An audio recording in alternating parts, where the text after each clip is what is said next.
এরে নবীর উম্মতের দল, ইহুদি নবীকে টাকা ধার দিল 1 মাস টাইম।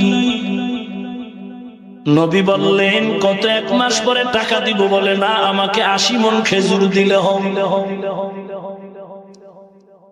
সময় বাকি এখনো 4-5 দিন। ওই ইহুদি আইসা নবীর শরীরের মধ্যে হাত লাগায় বলে, আমার পাওনাটা এখন দিয়া দাও। নবী বলেন সময় বাকি। বলে বাকি বুঝি না। এই কথা বলেই গালাগালি শুরু করল। পার্শ্বে দাঁড়ানো হযরত ওমরের মেজাজ গরম হয়ে গেল। রাসূলের গালি দিবে আর আমি চুপ থাকবো, এটা হতে পারে না। তরবারিটা বের করে ওমর বলে, নবী একটু ইশারা দেন, আমি ইহুদিরে হত্যা করে ফেলি।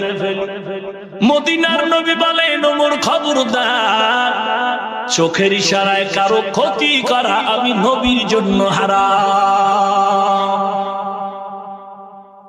চোখের ইশারায় কারো ক্ষতি করা যাবে না।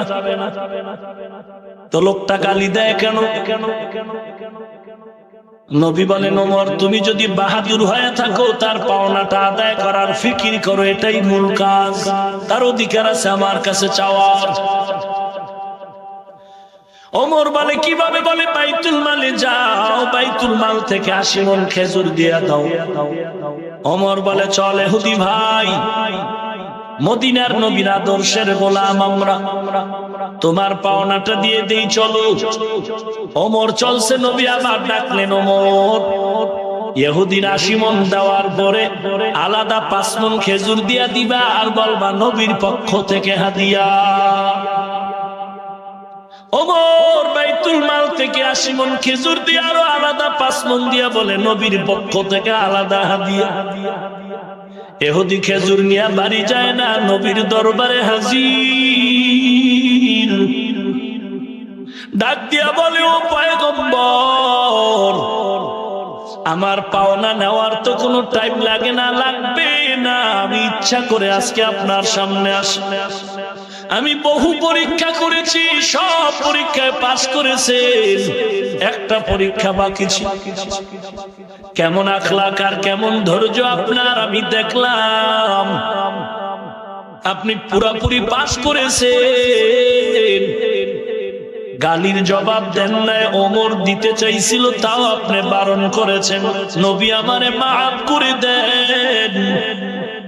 আমি ফাইনাল সিদ্ধান্ত নিয়ে নিলাম, আমি এখন কালেমাওয়ালা মুসলমান হয়ে যাব। কোথায় নবীর আদর্শের মুমিন? আবার নবীর একজনে গালি দেয়, আলী দাঁড়ানো। নবীরে গালি দিলে আর কোন সুপারিশ নেই, সাথে সাথে ইসলামের আইন হলো তারে হত্যা করে দাও। আলী তরবারিটা নিয়া ওই দুশ্মনের ধাক্কা দিয়া মাটিতে ফালায়, বুকের উপরে বসলেন, হত্যা করো। ইহুদি চালাকি করে আলীর চেহারা মোবারকে থুতু নিক্ষেপ করলো। হযরত আলী রাগ, তরবারিটি নিয়ে উঠে গেলেন আর হত্যা করলেন না। ইহুদি ডাক দিয়ে কয়, আলী তুমি আমাকে এখন বেশি করে মারবা। একদিকে তুমি তো নবীরে গালি দিলাম সেই রাগ, অপর দিকে তোমার চেহারায় থুতু নিক্ষেপ করেছি সেই রাগ। হযরত আলী বলেন, আমরা নফসের গোলাম না, আমরা আল্লাহর গোলাম। নবীর গালির বিচারে আমি তরবারি নিয়ে যখন উঠলাম, তখন আমার ভেতরে ছিল ইখলাস। যখন তুমি আমার চেহারায় থুতু নিক্ষেপ করেছো, তখন আমার ভেতরে নফসানিয়াত ঢুকে বলল, তখন আমার ভেতরে রাগ আসলো। এখন যদি তোমারে হত্যা করি তো নিজের রাগের হত্যা হবে, নবীর রাগের না। এটা তো আল্লাহর জন্য হবে না, এই ভয়ে আমি তোমাকে ছেড়ে দিলাম। ইহুদিকে আলী মাফ করে দাও। তোমাদের আদর্শটা যদি এমন হয়, আমাকে মুসলমান বানায় কালেমা পড়ায় দাও। কি দুঃখ! এই সাহাবায়ে কেরামের ইতিহাস পড়ে পড়ে পড়ে পড়ে বয়ান করি, বয়ান শুনি, বয়ান দেই, কিন্তু আজ দুঃখ লাগে। আজ এত কেন হিংসা, কেন এত দ্বন্দ্ব?